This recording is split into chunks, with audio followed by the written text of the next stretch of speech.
Well, your mom or the mother's guilt and responsibility is accepted.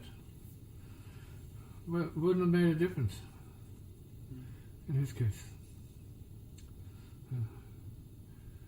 Like this guy really enjoyed being deviant, bad. He really enjoyed it. He was proud of it. He was like King Bad. He's not Joe, he's King Bad, right?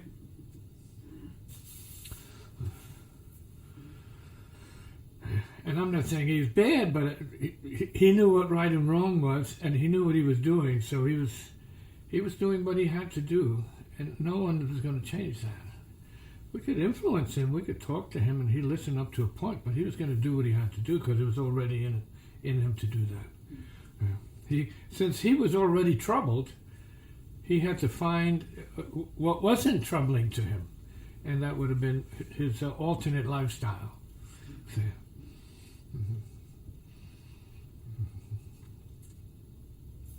So what would you recommend for people that are living with those type of people? Like, what's the best way to handle those types of cases? Well, you do what you can, but you have to understand there's also law that is hidden, saying non-interference.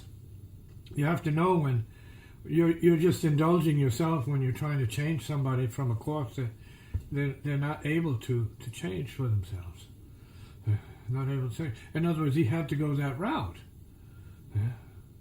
He had to learn his lessons. He had to learn how much of what he could handle. Because part of the ego of his situation was, oh, well, I did this, I do that, and I dig this, and oh, you're doing that, oh, I think I can do that more than you can. Yeah, I'm better, So it's an ego trip. So that means there's miscalculation going on, and inflation, self-importance going on, even when he's doing it because he's sick. Sick and avoiding doing other things, right? But he had to do it that way. He had to go that way. And I had my grandson go, a year ago. And it's a sweet, beautiful, great, lovable person. But he had the inner demons. He had the inner demons. He had some karmic debt to pay. So he wasn't whole. He wasn't left to be, maybe ultimately the way he wanted to show up. And that was because his insides, his psychic nature, and his spirit soul, reality was not enabling him to be healed properly. But then, in this culture, there are medicines. There are things you can take to alleviate the pain, or let's say, you can because of these agents that they make available to the people, they can think and believe that they're actually fine and good and great. Because these things will just make you feel so, whoa, powerful. See, I'm assuming. So good. So wow, right.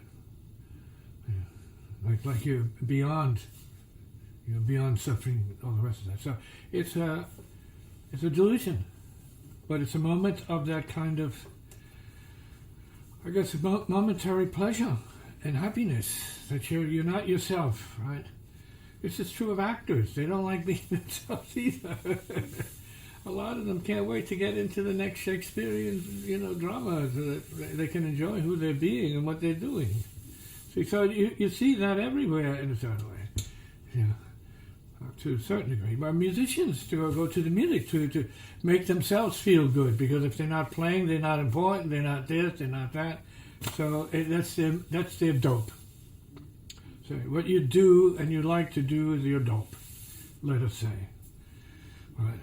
That means it's self-pleasing and self-building in a certain way.